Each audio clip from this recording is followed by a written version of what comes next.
Everybody, back to Wrestling Travels Lockdown Sessions. Today we are here with Sam Adonis. Sam, thanks for joining us.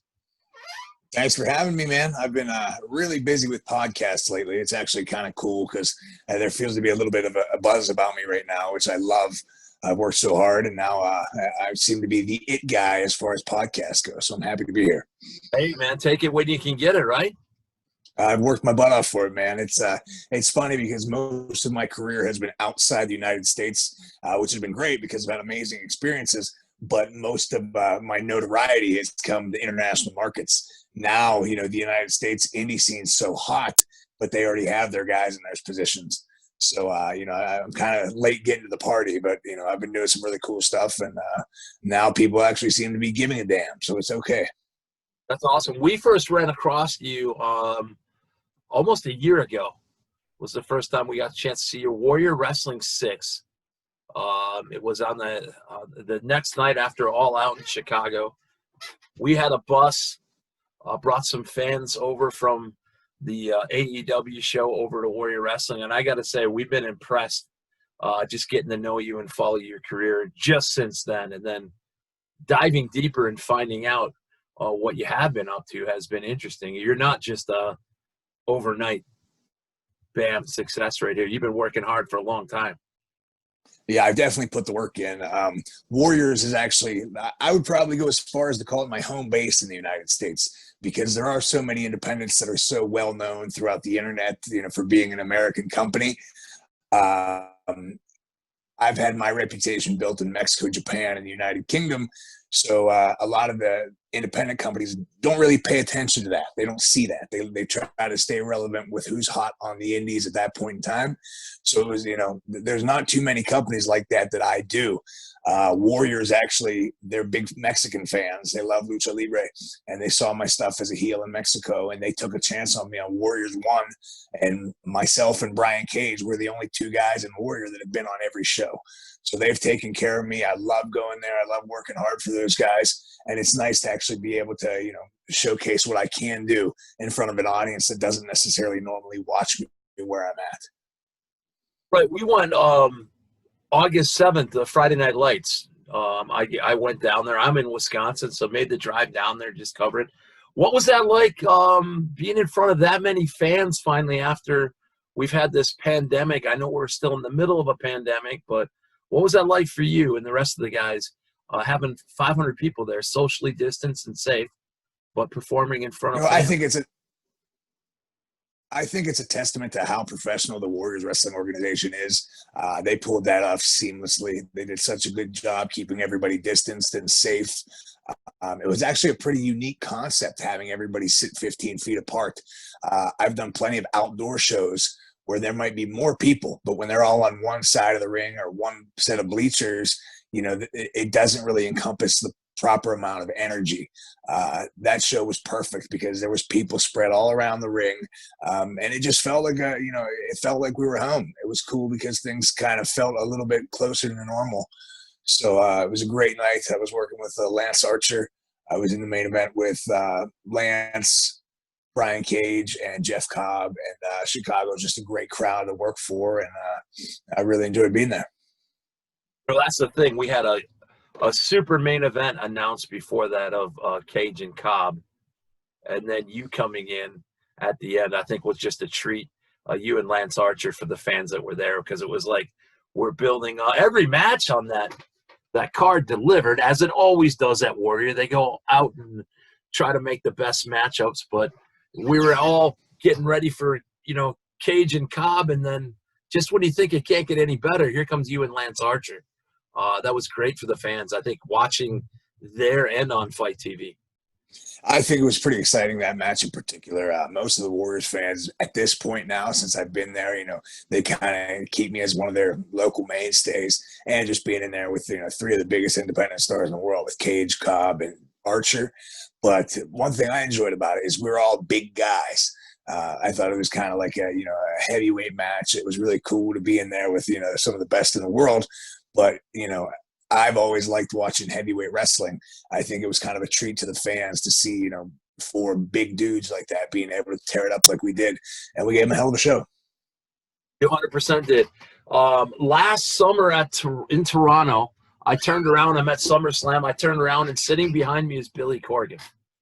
Billy, before they had even started doing their NWA show, I turned around and shook his hand and said, "Hey, I don't know what you're doing yet, but I appreciate what you're going to do for the NWA." And he says to me, "I just want to go back and watch two big dudes just beating the holy hell out of each other." And that's what that match was at Warrior. It was outstanding. And now it's coming out that some of the things that Steve and Eric have done at Warrior, Tony Khan was looking at for AEW. Now they're going to start bringing fans in based on kind of the measures that Warrior has taken, and that's kind of cool for those guys to be kind of leading the way. That's what I said about them just being, 100% professionals. They put some thought into everything they do. And, I don't think any other promoter would have even thought of the system that they implicated there. It just came off so perfectly. And I mean, rightfully so. They should be, AEW and WWE should be looking at what they did, because up to that point, that's the biggest wrestling crowd on earth since this pandemic has begun. Something so simple as having the ring crew go in and wipe down the ropes in between matches and stuff that I'm not even thinking of, but Steve and Eric are just, their main concern is your guys' safety and the fan safety as well. It should be. And I noticed that they had said when people got in and sat 15 yards apart, go ahead and take your masks off. But I didn't see a whole lot of fans doing that. I saw everybody perfectly fine keeping the masks on and enjoying the action. It was a great night. Yeah, I think it's just everybody's been so excited to return to normal. They just want to, there's all live entertainment has been cut out. So I think it was a way for everybody to, forget about life for a while, but they didn't want to get sick. They want to make sure everybody stayed responsible. And I mean, there's no reason why you have to be around that many people. It just goes to show you that most of the wrestling fans are very responsible as well. But it's great. They're doing a couple more in September. I'll be back for those ones, and I'm just really pumped to be a part of the team. Yeah, just announced 3 shows in September. Get them all in before the snow flies in that stadium. It was perfect. And speaking of respectful fans, there was no barriers at Warrior Wrestling. There was a gold line painted around the ring, and the fans, so respectful. I can't say enough about it. So will we see you on all 3 shows, or don't you know yet? I haven't reached that agreement yet. I just know as of right now, I'm definitely on the 19th. But I guess they have such a big roster, and they're just trying to see what they can and fit everybody in the best they can. So as of right now, it's just the 19th. But I don't know if that'll change or not. Now you're out in Pennsylvania. How quickly have the live crowds returned in Pennsylvania? Are you guys there yet, like we are over here in like Wisconsin and Illinois, or not quite? There's only one independent here in Pittsburgh that's running, and that's IWC. And, we have state ordinances, maximum of 250 people. Every wrestler has to be checked, and it's a bit slow going, but at the same time, it's what needs to be done. I, for one, actually promote wrestling events here in downtown Pittsburgh, and I don't even want to touch it. It's so much work to get into that. I would give them all the props in the world for being willing to, put in all that extra work for a show. But, right now it's something that,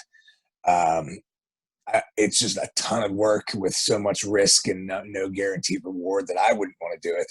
But at the same time, I think at the end of the day, we're in a situation where everybody's still starving for the entertainment, that I don't think anybody's really going to lose any momentum for taking their time coming back.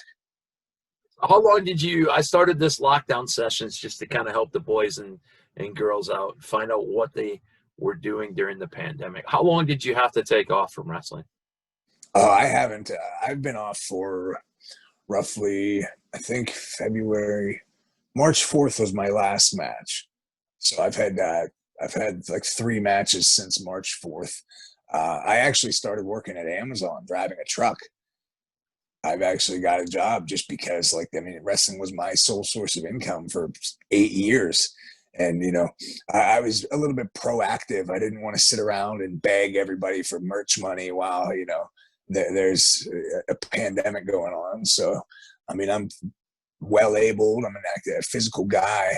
There's no reason why I shouldn't be working. So I actually drive an Amazon truck to get me get me from A to B right now. And it's nice because finally, the independents are starting to pick back up, and my fall is already kind of filling up, which is a good position to be in. I know a lot of people, working out, a lot of people had their home gyms, and I said during that pandemic, you could have went on Marketplace and sold your free weights and made a small fortune. Well, we had the free. We actually bought the free weights before. I think we bought them like the second week of quarantine or something, and we were just like, me and my girlfriend, we had to buy it. We needed it. So luckily, we made a very sound investment, and we were able to stay in decent shape. I'm not going to say I am in the shape I was in February, but compared to how a lot of people have not been able to keep up, I'm not in that position. Sam, I've jumped into everything real quick, and I want to be respectful of your time, but real quick, for everybody that doesn't know, how long have you been in the business? I've been wrestling professionally for, let me think, since 2008. February of 2008 was my first match. However, my dad was a promoter my entire life. My brother is Corey Graves from WWE that a lot of people know. But I kind of grew up around wrestling. So I always say about 12 or 13 years actually in the business as a wrestler. But, I was 5 or 6 years old when my dad was promoting shows around the locker room and stuff. So it was kind of like the birthright, if you will. So I don't really count those years, but that definitely was, influential in who I've become because, when I was 7 years old, I was going to ECW. When I was 10, I had a collection of New Japan, All Japan, FMW tapes. And, most 10-year-old American kids don't have that exposure to wrestling. So that's kind of why I am a bit, I'm sick with it. I'm ate up with it. And I'm really lucky that I was able to be born into something like that because it's only helped my career. Right. Just having that locker room etiquette at that young age, even though you're still running around, but you're kind of getting groomed into it. That's awesome. Usually I ask, like, was there a wrestler growing up that maybe when you were a kid watching on TV that you looked up to, or is it just the fact that you've been around the business that didn't really happen for you? I've always loved the business.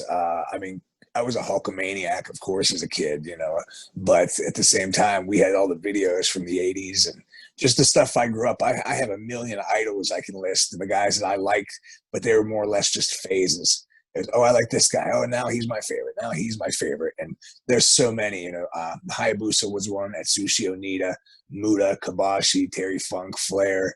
There's so many of them. And I would say being a good wrestler is like, cooking a stew. You need to take an ingredient and put it in the stew and let it simmer and all the ingredients cook together. After enough time, you have a stew. That's kind of what I look at it.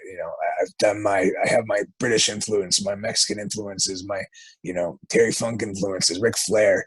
And now after 13 years, I think I have a pretty good character and, I'm well-rounded as a performer. So I think at the end of the day, the one thing that I've had on my side is experience. At 31 years old, I've main evented in Mexico City and Tokyo and all over the United States.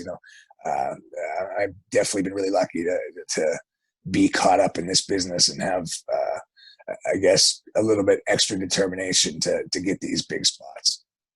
Yeah, and that's a great way of putting it. Now, at Wrestling Travel, as you know, we bring fans from all over the world to their favorite wrestling events. It's kind of really slowed down right now. The last one we were able to do was Wrestle Kingdom in Tokyo, but you might be the best one to ask this question. I always try to get a travel question in, but what have you noticed? Is there anything you put your finger on? The difference between wrestling in front of fans, let's say the UK versus Mexico versus Japan versus the US? It's completely different everywhere. That's why I personally don't like what's known as indie style, because indie style is a hybrid. It's supposed to have a little bit of Japanese, a little bit of Mexican, a little bit of British, and you take the best attributes of all these things and you put it out there almost as a universal style. I think wrestling needs to be different. There's American style, there's British style, there's Japanese style, there's Canadian style. And the thing is, you have to adapt. You have to be you, but adapt. You have to understand where you're at and what the people are like. It's very cultural For example, Mexico is fast paced because of the hyper economy and all the people. There's no time to sit down and there's no time to relax. Japan is more of a serious pace because the people intently study. They're very into the match. But at the end of the day, it's up to the performer to be able to do his style in each market. And the thing that's helped me out is I do classic American pro wrestling. I do the 80s style NWA stuff. And that's what I always, kind of lean towards. But when I was in Mexico, I did American style in Mexico. When I'm in Japan, I do American style in Japan, but adapt it and modernize it for the crowds. But that's what keeps me busy. That's what gets me out there. When you go to Japan and try to wrestle like the Japanese people do, they see through you. They see you as a fraud. If you do the same thing in Mexico, if you go to try to be more lucha than a luchador, they don't buy it because they know it's not organic.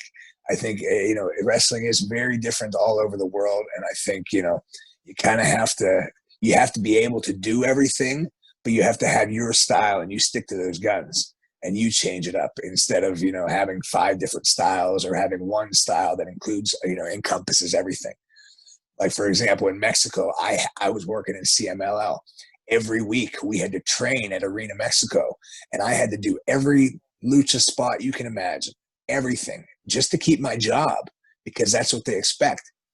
But then on Friday night in front of 10,000 people, they want me to be an American. Say, oh, no high spot. No hurricanrana. No, you punch, you kick, maybe headlock. And that taught me because the Mexicans, that's the antagonist. They want that difference. So this is something I could explain for hours. And a lot of people will either tell me they'll disagree with or they just think I'm wrong. But, I know firsthand having a style and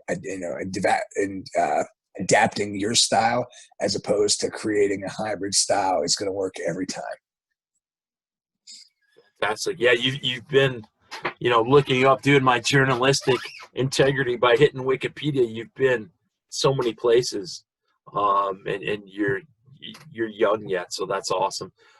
Last couple questions because I want to be very respectful of your time, but I got to talk. We're sponsoring the Independent Wrestling Expo next weekend in Dallas, Texas, and you've got at least 2 huge matches that are on the card right now. You've got Chandler Hopkins, and I don't know if you've ever tangled with Chandler before.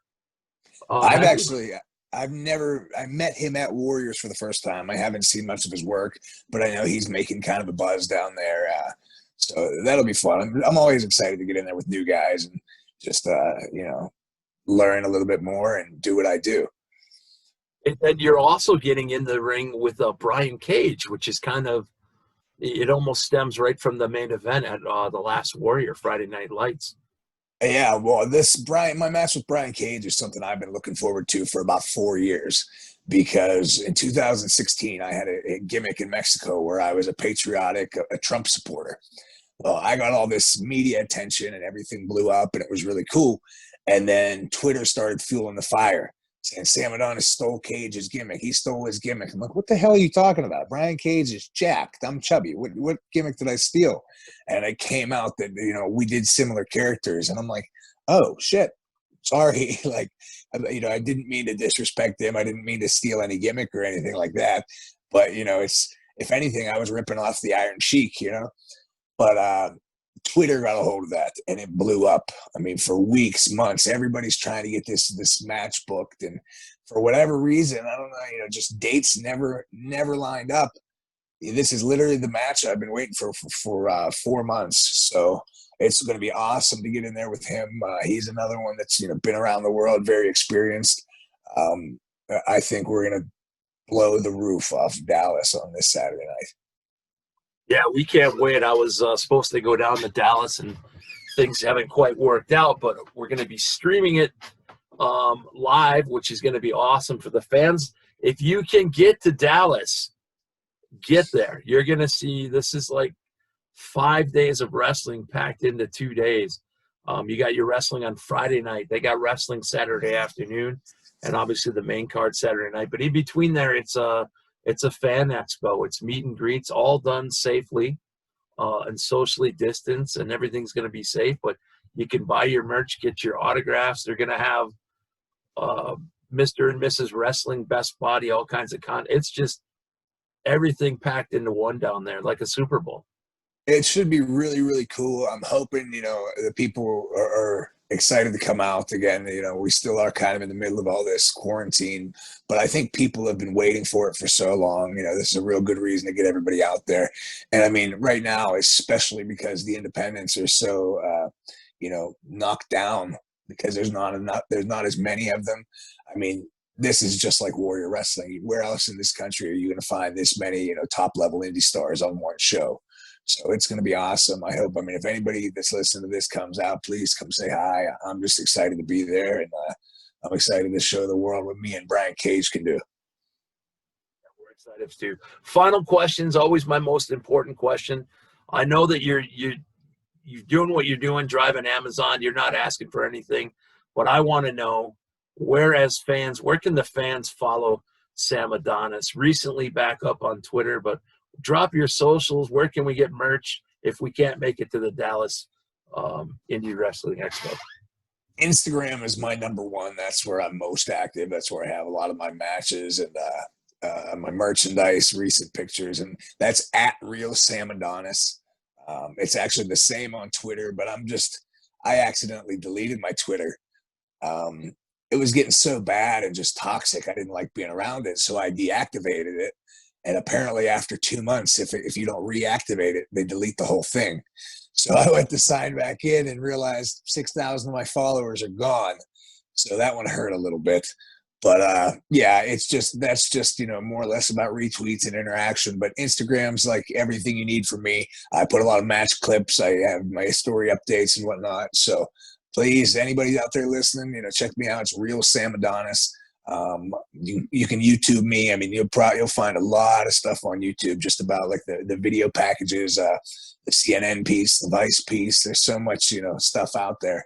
And it's just really cool now, being in this position finally after the 12 years that, it seems to be catching on here in the United States. So I can't thank everybody enough. And hopefully I get to meet a lot more of them. You pro wrestling tees at all, Sam? I don't. No. That's probably something I screwed up along the way. Okay. The funny thing is, I've been wrestling. I got signed to WWE in 2011, and then up until recently, I've been wrestling full time. But traveling around the world, I don't know what the indie wrestling norms are. I don't know the culture because I've been out of it. So now I come home and people talk about, TikTok and this. And I'm like, well, what the hell? I don't know anything about it. I got an Instagram and I sell T-shirts out of my, I'll ship them out of my house if I need to. All right. So if they hit you up on Instagram and want a shirt. Last question. I know I got to ask you about your tights, Sam. What about them? No, they're I haven't got a clear look at them, but you give me like kind of a Rick Rude type vibe with the tights and everything. Are they sprayed? Are they custom made for you? Or how are they? We are in an era now where everything is copied all the time. So I was thinking, what can I do that's a little bit different? I realize that airbrush art is expensive and not too many people buy that. That's something that people don't copy, So when I was in Mexico, I found a good art maker down there, and he airbrushes the tights. And then since I moved home to Pittsburgh, I actually have a awesome airbrush lady here, and she knocks me out new tights every 3 matches. Something I don't even have to ask her. She gets an idea, she gets excited, and gives me the tights. And I couldn't be luckier because I like to think I have some pretty damn nice stuff. And she works hard for me, and it's awesome. I love having them. And like I said, in a way, just because no one else is doing it, it is kind of unique, So I really enjoy having that. She's cool. And I think that all goes into the presentation, is just having some badass gear. 100% airbrush. That was the word I couldn't think of. So, all right. Well, we're looking forward to seeing what tights you wear this coming weekend at the Independent Wrestling Expo. That'll be something to look for. But we can't thank you enough for joining us today at Wrestling Travel. Awesome, brother. I appreciate it. I'll talk to you sometime soon. Hopefully see you in Chicago. That was good, man. Thank you.